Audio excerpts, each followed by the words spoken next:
Hello friends, आज हम पढ़ेंगे speed control of three phase induction motor. कौन कौन सी मेथड्स हैं जिनकी हेल्प से हम थ्री फेज इंडक्शन मोटर की स्पीड को कंट्रोल कर सकते हैं। तो थ्री फेज इंडक्शन मोटर की स्पीड को कंट्रोल करने के लिए हमारे पास कुछ मेथड्स हैं।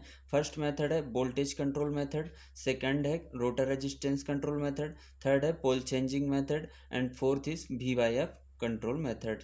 जो हमारी रनिंग कंडीशन में मेथड यूज की जाती है थ्री फेज इंडक्शन मोटर की स्पीड को कंट्रोल करने के लिए, वो VYF कंट्रोल मेथड होती है। वोल्टेज कंट्रोल मेथड मैंने एक्सप्लेन कर दिया है कि कैसे वोल्टेज कंट्रोल मेथड की हेल्प से हम थ्री फेज इंडक्शन मोटर की स्पीड को कंट्रोल कर सकते हैं। क्या एडवांटेज थे, क्या डिसएडवांटेज था वोल्टेज कंट्रोल मेथड्स में।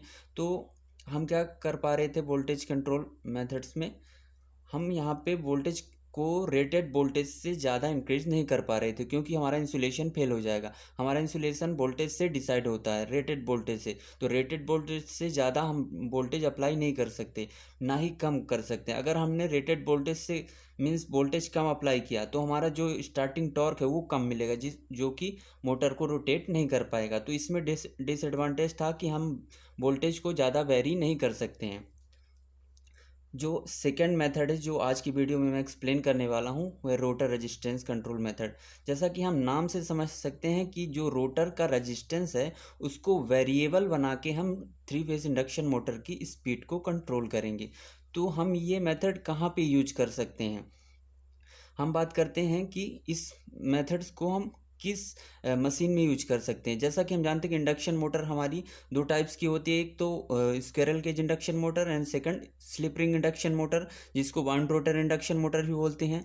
तो रोटर रेजिस्टेंस कंट्रोल मेथड्स हम केवल स्लिप रिंग इंडक्शन मोटर में यूज कर सकते हैं।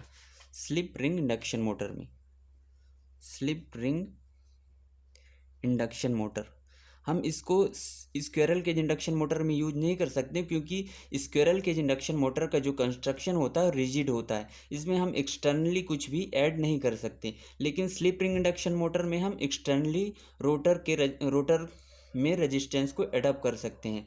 तो हम रोटर के रेजिस्टेंस को वेरी करके थ्री फेज इंडक्शन मोटर की स्पीड को कंट्रोल कर सकते हैं। हम यहाँ pay slip ring induction motor में एक्सटर्नल रोटर को में रेजिस्टेंस एडप्ट करते हैं ताकि हम स्टार्टिंग टॉर्क को इम्प्रूव कर सकें इंडक्शन मोटर में, और हम रोटर को वेरी करके यहाँ पे थ्री फेज इंडक्शन मोटर की स्पीड को कंट्रोल करेंगे। तो आज की वीडियो में हम देखने वाले हैं क्या एडवांटेज हैं, क्या डिसएडवांटेज है रोटर रेजिस्टेंस कंट्रोल मेथड का, हम कैसे थ्री फेज इंडक्शन मोटर की स्पीड को कंट्रोल करेंगे इस मेथड्स की हेल्प से। नेक्स्ट लेक्चर में मैं पोल चेंजिंग मेथड और VYF कंट्रोल मेथड्स को एक्सप्लेन करूँगा। तो ये हमारी रोटर की स्पीड हो गई NR=NS1-S। NS जो होता है सिंक्रोनस स्पीड होती है, मैं इसको NS को 120F/P लिख सकता हूँ। तो हमारी जो रोटर की स्पीड है वो किन किन पैरामीटर्स पे डिपेंडेंट है, किन किन पैरामीटर्स को कंट्रोल करके हम रोटर की speed means three phase induction motor की स्पीड को कंट्रोल कर सकते हैं। तो फ्रीक्वेंसी को, पोल्स को, स्लिप को। तो स्लिप को कंट्रोल करके हम थ्री फेज इंडक्शन मोटर की स्पीड को कंट्रोल कर सकते हैं। तो जो स्लिप कंट्रोल मेथड है उसमें हम वोल्टेज को कंट्रोल करके और रोटर के रेजिस्टेंस को कंट्रोल करके स्लिप को कंट्रोल कर सकते हैं। तो आज के वीडियो में हम देखने वाले हैं resistance rotor resistance control method.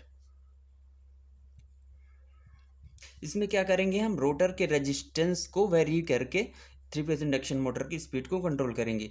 तो हमारी जो मशीन है वो स्टेबल पॉइंट पे कैसे ऑपरेट करेगी, जब हमारा electromagnetic torque equals to load torque, means electromagnetic torque जो कि इंडक्शन मोटर में प्रोड्यूस होता है। तो हम इलेक्ट्रोमैग्नेटिक टॉर्क की का इक्वेशन अगर लिखें तो 3/ω/s V फेज का स्क्वायर अपॉन R2-/s का स्क्वायर प्लस X2- का स्क्वायर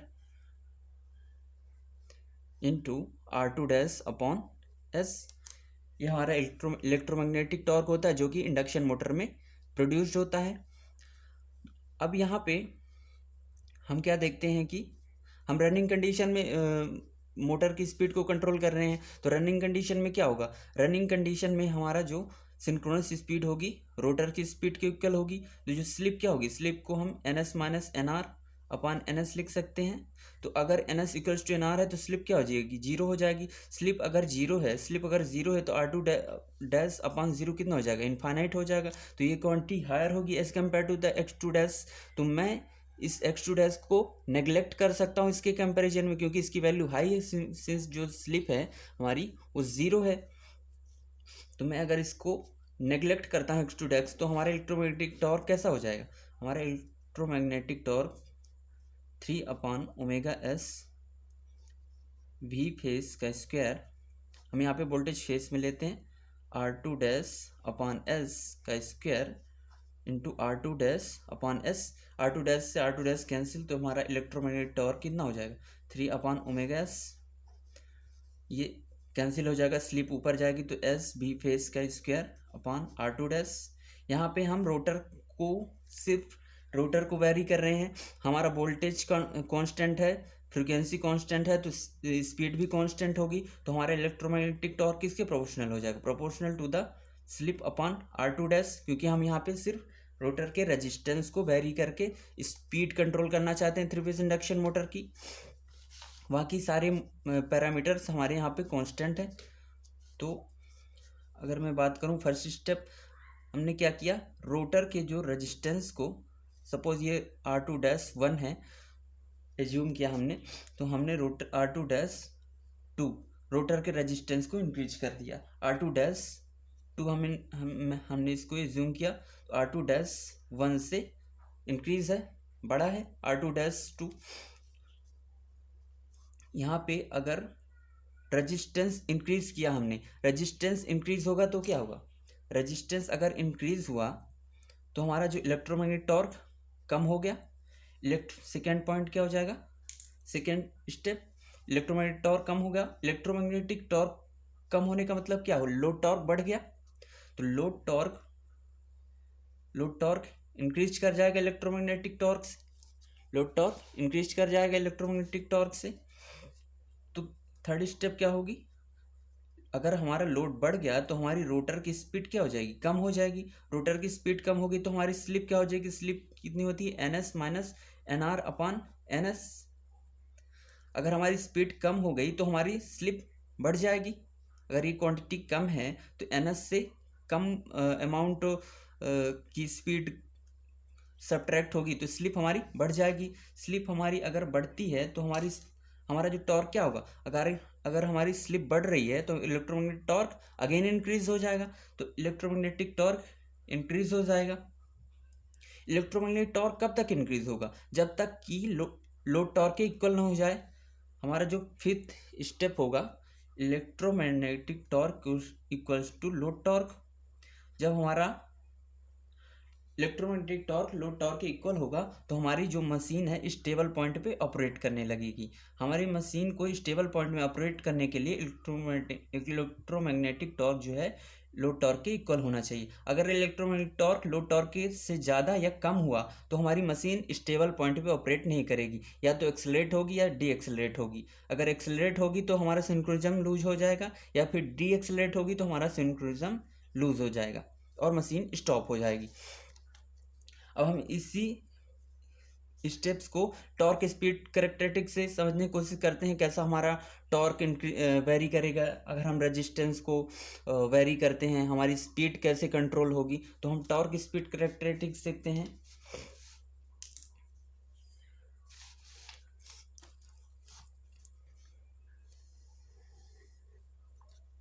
ये हमारा टॉर्क हो गया,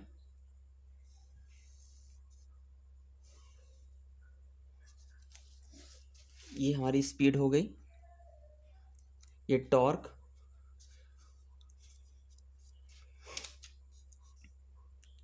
ये हमारा कुछ टॉर्क ऐसा इनिशियली अगर मैं बात करूं, जब हमारा R2-1 रेजिस्टेंस था तो हमारा टॉर्क कुछ ऐसा मिल रहा था, कुछ ऐसा। ये हमारा लोड टॉर्क हो गया, ये हमारा लोड टॉर्क है जिसको रोटेट करना है।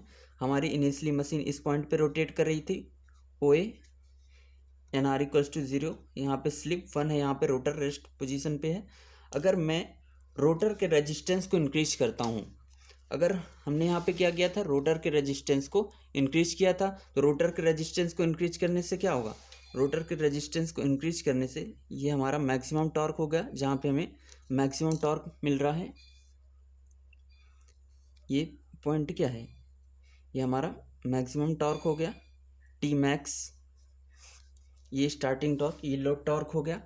अगर हम रोटर के रेजिस्टेंस को इंक्रीज करते हैं तो हमारा टॉर्क कुछ ऐसा मिलेगा, हमारा टॉर्क कम हो जाएगा।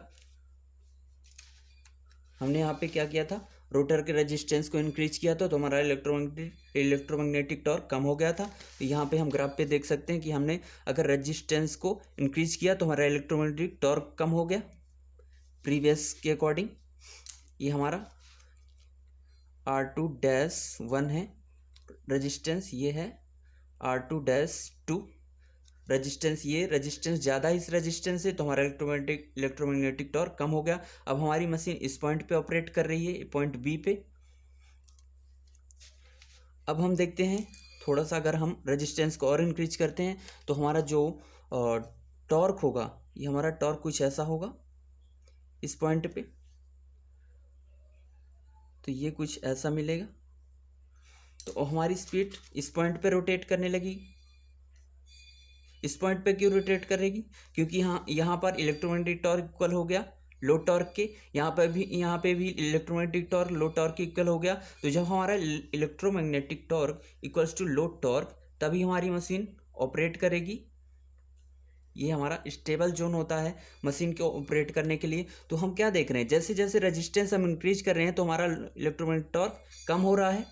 यहाँ पे जो स्टार्टिंग टॉर्क था, यहाँ पर तो ठीक था, लेकिन जैसे हमने रेजिस्टेंस इंक्रीज किया तो हमारा स्टार्टिंग टॉर्क इंक्रीज हो गया। लेकिन हमने जब इससे भी ज़्यादा ये R2, ये क्या है हमारा, कौन सा रेजिस्टेंस, R2-3, जब हमने रेजिस्टेंस को और इंक्रीज किया, जब हमने यहाँ पे रेजिस्टेंस को और इंक्रीज किया तो हमारा जो मैक्सिमम टॉर्क इस पॉइंट पे मिल रहा है बाहर, मीन्स रोड हमारे जो यूजफुल टॉर्क है यहाँ तक ही है, लेकिन ये टॉर्क यहाँ मिल रहा है जो कि यूजफुल नहीं है। तो हम अगर रेजिस्टेंस को इंक्रीज करते जा रहे हैं एक लिमिट से ज़्यादा, तो हमारा यूजफुल टॉर्क कुछ यहाँ मिल रहा है जो कि यूजफुल नहीं है। तो हम इसका मतलब क्या, हम रेजिस्टेंस को ज़्यादा इंक्रीज नहीं कर सकते और ना ही रेजिस्टेंस को हम डिक्रीज कर सकते ज़्यादा। अगर हमने रेजिस्टेंस को डिक्रीज किया तो हमारा जो इलेक्ट्रोमैग्नेटिक टॉर्क होगा लोड टॉर्क से कम हो जाएगा। अगर हमारा electromagnetic torque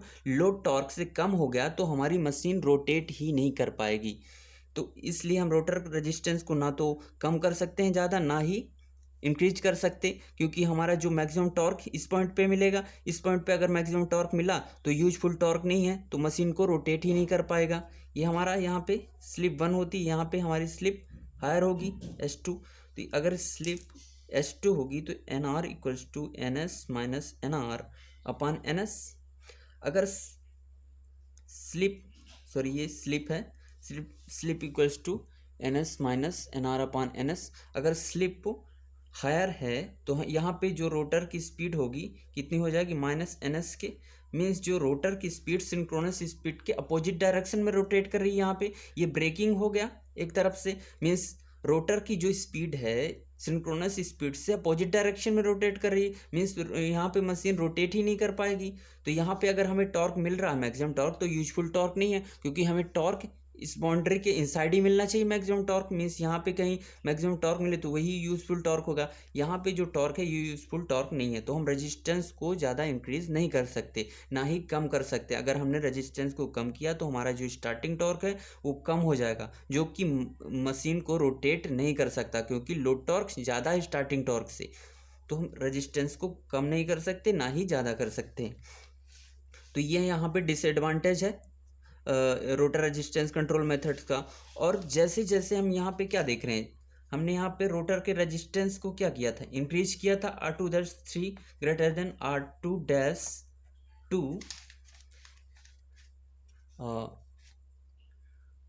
greater than R2-1। हम रेजिस्टेंस को इंक्रीज करते जा रहे थे। जैसे जैसे रेजिस्टेंस इंक्रीज होता जा रहा है तो हमारा I2R लॉस इंक्रीज हो रहा है। I2R लॉस इंक्रीज होगा तो हीटिंग क्रिएट होगी रोटर में, जो कि मशीन की वाइंडिंग को डैमेज कर सकती है। तो यहाँ पे डिसएडवांटेज हो रहा है, जिससे हमें इफिशियंसी से कॉम्प्रोमाइज़ करना पड़ेगा। हमारी इफिशियंसी क्या होती है? Efficiency equals to output upon output plus losses, output output plus losses. जैसे जैसे रेजिस्टेंस बढ़ता जा रहा है तो हमारा I square R loss increase होता जा रहा है। I square R loss increase होगा तो लॉसेस अगर इंक्रीज होगा तो इफिशियंसी कम हो जाएगी। तो हमें इफिशियंसी से कॉम्प्रोमाइज़ करना पड़ेगा यहाँ पे, अगर हम rotor resistance control method use करते हैं 3 फेज इंडक्शन मोटर की स्पीड को कंट्रोल करने के लिए।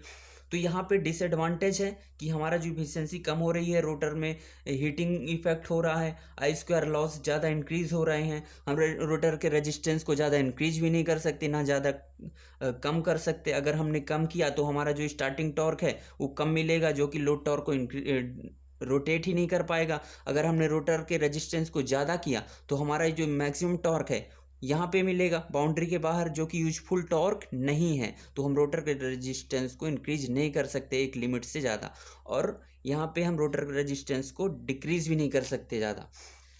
तो ये इसकी लिमिटेशंस हैं रोटर रेजिस्टेंस कंट्रोल की मेथड से, जिसकी वजह से हम rotor resistance control methods use नहीं करते। हमारी जो रनिंग कंडीशन में जो मेथड यूज की जाती है 3 फेज इंडक्शन मोटर की स्पीड को कंट्रोल करने के लिए, वो VYF कंट्रोल मेथड होती है। तो अगर आपको ये वीडियो अच्छा लगा हो तो प्लीज़ लाइक और शेयर करिए। अगर आपको इस वीडियो से रिलेटेड कुछ भी क्वेरी हो, कुछ भी प्रॉब्लम हो, तो आप कमेंट कर सकते हैं। Thank you very much.